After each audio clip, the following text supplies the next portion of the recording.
Olá, graça e paz em nome daquele que vive, aquele que reina, aquele que é absoluto, Senhor Jesus Cristo. Sou o apóstolo Miguel Ângelo, da Igreja Evangélica Cristo Vive. Há um propósito em tudo o que nós dizemos é vontade de Deus. Há um propósito em tudo da parte de Deus. E você sabe que Deus nos colocou hoje frente a frente porque Ele tem um grande propósito na sua vida. Deus tem um plano, propósitos bíblicos chamamos planos de Deus, que são perfeitos. O profeta Jeremias diz: eu é que sei que planos eu tenho a teu respeito. São planos de paz, não são planos do mal, para vos dar o fim que desejais. Então, segundo os planos de Deus, que eu reforço dizendo, segundo a determinação, a soberania, que vem de uma palavra grega prognosis, segundo a prognose de Deus, Ele nos colocou frente a frente, pela televisão, pela rádio, pelo satélite, porque Ele quer lhe passar os seus planos, que são de paz, são para realização de vida, são planos que dizem respeito à liberdade da vida espiritual em Cristo. Vejam, senhores, que a Bíblia deixa claro que foi para a liberdade que Cristo nos libertou. Eu vou ler isso na Bíblia Sagrada. No livro de Gálatas, um dos livros pastorais ou apostólicos, uma carta pastoral de Paulo, ele diz assim no capítulo 5, para a liberdade foi que Cristo nos libertou. Permanecei, pois, firmes, e não vos submetais de novo a um jugo de escravidão. Então, quando eu estudo este livro dos Gálatas, que eu tenho, graças a Deus, um pouco de domínio sobre essas 14 epístolas de Paulo, eu descubro que o livro dos Gálatas é um livro, é uma carta de alforria. É uma carta de libertação. Lembra quando nós recebemos aqui a Lei Áurea, essa carta de alforria, que a princesa Isabel disse, olha, acabou a escravatura, acabaram os escravos no Brasil. É uma carta de alforria. O cristianismo carece de entendimento sobre esta carta de alforria. Porque Paulo está dizendo, foi para a liberdade que Cristo vos libertou. Naquela cruz, há 2019 anos, diz que Ele tomou sobre si o castigo, a dor, o pecado, a doença, a condenação, a morte, a injustiça. Diz que Ele tomou sobre si e encravou na cruz do Calvário. Portanto, naquele momento, na onisciência de Deus, estava lá o meu nome e o seu nome. O Senhor pensou em mim e em você. Pensou nos salvos, pensou nos eleitos, na noiva de Cristo. Então, ele disse, aquele momento da cruz, quando ele disse, tudo está consumado, consumato estum, João 19:30, ali estava consumado o perdão definitivo, o fim da condenação. E a alforria, a carta de alforria de Jesus dizendo, você agora é livre. Foi Paulo quem interpretou esses sentimentos de Deus, quem teve a revelação de Deus ao escrever a uma igreja, aos Gálatas, que começaram bem, começaram pela graça de Deus, começaram pela pregação da fé, e que a um certo momento deixaram-se levar pela pregação dos da lei, dos falsos irmãos, que sorrateiramente se introduziram dentro da igreja para tentar ver a razão da liberdade e tentar reduzir o povo à escravidão. Paulo disse a esta gente, nem uma hora eu me submeti para que a verdade de Deus, da graça, do Evangelho da graça permanecesse. Então Paulo tem um embate com esta igreja, chega a dizer: "Oh insensatos Gálatas, quem é que vos fascinou?" A palavra fascínios, ele diz: "Quem é que vos embruxou?" Diz esta palavra no capítulo 3, bascai-nos. Quem foi que vos embruxou? Você foi salvo pela fé, pela pregação ou pelas obras? Não, foi salvo pela pregação e pela fé. Como é que você está voltando às obras? Você não vê que isto é uma escravidão? Por isso é que ele escreve então e diz: foi para a liberdade. Quer dizer que Gálatas, em resumo, é uma grande carta de alforria para o povo de Deus. Os franceses dizem malheureusement, infelizmente, como a igreja cristã vive mesclada com Moisés, Moisés trouxe a lei, Jesus trouxe a graça e a verdade. Jesus trouxe a graça e a verdade. Moisés é Moisés, graça é graça. Então, Paulo disse que a lei era fraca e inútil porque não salvava ninguém. Que foi estabelecido um pacto melhor e superior, baseado em melhores e superiores promessas. Ele disse: a primeira aliança tem que ser retirada para ser estabelecida a segunda e a última aliança, a graça de Deus. Então, se eu não conheço esta carta de alforria, que é o livro de Gálatas, eu vou achar que eu tenho que pagar o preço, que eu tenho que fazer jejuns, que eu tenho que fazer vigílias, que eu tenho que enfrentar o diabo, que eu tenho que cumprir 613 mandamentos, que eu tenho que experienciar a maldição judaica. Enfim, eu vou, aliás, mosaica, corrigindo a palavra, mosaica, eu não tenho vida. Eu tenho, na realidade, um tipo de vida de escravidão. Porque a igreja não sabe o que Cristo consumou na cruz. Por isso vive como escravo.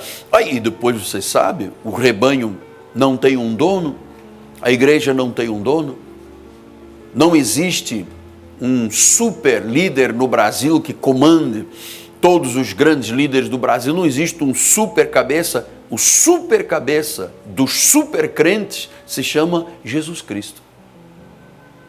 Ele é o cabeça da igreja, ele é o governante da igreja. E nós somos os pastores e bispos que ele constituiu para pastorear o rebanho dele. Agora, pastorear não significa escravizar as pessoas. Eu estava conversando com um irmão em Cristo, motorista, e eu disse: estão 45 graus, e você só anda com duas camisas, uma em cima da outra, manga comprida. E ele disse: não, mas o meu líder não gosta que nós usemos manga curta. Isso é pecado. Então, quem é o Senhor? Se o Senhor da tua vida é um homem, você é um escravo. Se o Senhor da sua vida é Jesus, você tem que ser livre. Porque ele diz: foi para a liberdade que Cristo vos libertou. Então, a coisa mais preciosa, eu digo mesmo maravilhosa, que o cristianismo, o ressuscitado, não o Cristo nos dias da sua carne, o ressuscitado trouxe à minha vida, foi a plena liberdade que eu tenho hoje em termos espirituais. Eu não sigo pensamentos humanos, eu não tenho um coach, nem um guru, nem um tutor, eu tenho um Senhor na minha vida. Ele deu a sua vida por mim. Ele derramou o seu sangue precioso. Quando ele estava naquela cruz, na sua mente estava lá o Miguel Ângelo, estava você. Então, naquela cruz, ele nos libertou das amarras de Satanás, da morte, da condenação. Ele nos libertou. Por isso ele disse a Paulo: Paulo, foi para a liberdade, não foi para a escravidão, não foi para a humilhação, não foi para a pobreza, não foi para a doença, não foi para o apoucamento. Ele diz: foi para a liberdade que Cristo vos libertou. Já libertou. Já tem 2019 anos. Mas pense agora no cristianismo nos dias de hoje. Seja ele evangélico ou seja católico. Grande parte das pessoas vive como escravos. Eu um dia estava fazendo uma viagem e vi um templo romano. E vi um monte de gente de joelhos. Eu parei o carro. E eu tive uma misericórdia, um ato de misericórdia. E fui ter com uma destas pessoas que estava andando de joelhos fazia tempo ali. Sangrando pelos joelhos. Já estavam em carne viva e carregando uma vela, e a esposa deste senhor ao lado com um bebê. E eu disse, por favor, o que está passando? Por que você está sangrando andando aqui de joelho? Ele disse, não, eu estou pagando uma promessa. Eu estou pagando uma promessa. Eu tinha dito a Nossa Senhora que se o meu filhinho que está aqui saísse dessa doença, eu iria dar umas 10 voltas aqui a este pátio de joelho com uma vela gigante na mão. Escravidão. Falava aqui há tempos com uma pessoa muito intelectualizada, muito preparada, muito culta, e ela disse, apóstolo, antes de eu te conhecer, eu não fazia nada sem consultar a minha cartomante. Ainda dizia a minha cartomante. E ela lançava tarô, e ela lançava cartas, e ela lia as mãos, e os búzios. A cartomante escraviza. O ídolo escraviza. Eu fui escravo 21 anos da igreja romana, do sistema, não é da igreja, o sistema imposto pelos homens. Eu dou graças a Deus pelo Papa Francisco, que tem lutado contra essas insensibilidades espirituais que têm escravizado gerações, amado. Com doutrinas que não estão na Bíblia, não estão na palavra, mas estão nos concílios, estão nos homens, estão nos cardeais. Então, isto tudo, amado, a igreja nasceu igreja protestante, porque em 1500 e pouco, 1505 a 17, um padre agostiniano, de nome Martinho Lutero, ele olhou a prática da igreja, conheceu a Bíblia Sagrada com profundidade e disse, gente, o que eu leio aqui na Bíblia não é a prática do dia a dia. Ou seja, nós estamos perdendo tempo e vida, praticando ensinamentos que escravizam, para agradar aos homens, para agradar ao chefe da igreja, para agradar ao homem, para agradar a denominação. Quando ele disse, não, mas foi para a liberdade. Não é para libertinagem, foi para a liberdade, que Cristo já vos libertou. Ele disse, não se submeta de novo a um jugo de escravidão. Quer dizer que, sem Jesus Cristo, a vida é uma vida de escravidão. É uma vida de escravidão. E há pessoas que são escravas das dores do seu passado. Outras são escravas das pressões do dia de hoje, do dia a dia, da vida de hoje, escravas das pressões. Então eu tenho dito aqui, nós vivemos num país cheio de controvérsias ainda. É necessário se fazer uma reforma previdenciária, porque senão não há investimentos no Brasil. Tem um monte de gente que o povo elegeu, que são funcionários do povo, pagos pelo povo, estão lutando para que não haja mudanças no Brasil. Porque tem medo, se um presidente tiver sucesso, o que vai ser do Brasil com um presidente com sucesso? Então, nós precisamos reformar a Previdência, nós precisamos reformar a questão fiscal, tributária, trabalhista, política, mas senão o nosso país nunca será livre. Temos gerações de escravos aqui dentro, porque uma pessoa que ganha na linha de pobreza, meu amado, é um escravo. Quem é que virou as costas a 13 milhões e pouco de desempregados? Não fui eu. Não fui eu.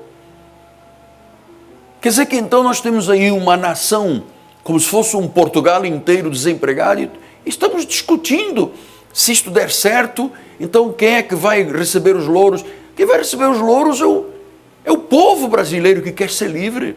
E uma pessoa só é livre se ela tiver autonomia de trabalho, de ir e vir, poder ganhar pão, poder sustentar a família, poder fazer um projeto de casa própria, pensar no seu futuro, senão não é livre, senão é escravo. Mas não houve uma alforria, 1888, a princesa Isabel não disse que acabou a escravatura no Brasil. Não acabou, amado. Não acabou. Uma pessoa desempregada é um escravo da pobreza. Agora venha para o caso espiritual, meu amado. Venha para o caso espiritual. Jesus disse, se você conhecer a verdade, você é livre. Paulo está dizendo, foi para a liberdade que Cristo vos libertou. Fomos chamados à liberdade. Ele diz, não vos submetais de novo a um jugo de escravidão. Então, as pressões do dia a dia são um jugo de escravidão na vida das pessoas. Eu sei que há pessoas que estão chorando esta hora logo pela manhã. Ai meu Deus, o que será da minha vida? O que será do meu futuro? O que será dos meus filhos? O que será dos meus netos? O que será da minha empresa? O que será da minha fonte de renda? Meu Deus, e se o desemprego bate a porta? E se a crise toma conta da minha vida, amado? Isso é uma vida de escravidão. Uma vida de escravidão. Então é necessário que você hoje, onde você estiver, em casa, no hospital, no escritório, no plantão, você que tem a graça de ter uma televisão dentro do seu carro, é preciso que você hoje entenda que Cristo libertou. E uma vez que uma pessoa é livre, ela é livre para sempre. Não há mais a escravidão da lei, não há mais a escravidão da cartomante, não há mais a escravidão do búzio, não há mais a leitura das mãos, não há mais a astrologia, não há mais o signo, não há mais o ídolo, não há mais. É para a liberdade. Você sabe que todas as pessoas que chegam pela primeira vez a uma igreja evangélica, que prega a verdade, elas chegam como escravos. Eu cheguei como um escravo romano. Entrei numa igreja evangélica em Lisboa, Portugal, de cadeira de rodas, um escravo religioso. E quando eu ouvi a palavra, a pregação, eu levantei as minhas duas mãos e disse, eu quero esse Deus. Eu quero esse Jesus. Eu quero sair desta pressão do dia a dia, da incerteza do futuro, o que será a minha vida. Eu quero poder viver, porque religião não permite viver. Ela escraviza. Ela cria nuances de escravidão. A pessoa não anda com um par de algemas na mão, nem com correntes nas pernas, mas tem a sua mente, suas emoções totalmente algemadas, incapacitando por causa das pressões da vida. E o trabalho, e o dinheiro, e a pessoa não consegue vivenciar a felicidade, o bem-estar que Cristo disse. O inimigo veio para roubar, matar e destruir, eu vim para que tenham vida e a vida em abundância. Vida em abundância. Isto é uma vida livre. Você sabe que talvez você tenha gerado uma doença grave. Talvez esteja falando com alguém que não deve saber, mas 75, 80% dos cânceres e tumores são gerados pelas questões psicossomáticas. É aquele ódio, aquela falta de perdão, é aquela resistência às pressões e a pessoa vai se submetendo, vai tomando calmantes, porque ela não quer se humilhar, não aceita quebrantar-se, e então o seu orgulho, a sua vaidade, o seu eu, e aquilo acaba num tumor, amado, num AVC, num câncer, às vezes agressivo, num infarto do miocárdio, numa doença incapacitante. Depois aquela pessoa que foi grandiosa tem um cuidador que põe no sol às 10 da manhã e tira às 10h45. depois põe a 1h15, tira no sol, põe no sol, tira no sol, muda a fralda, põe a fralda. Que vida!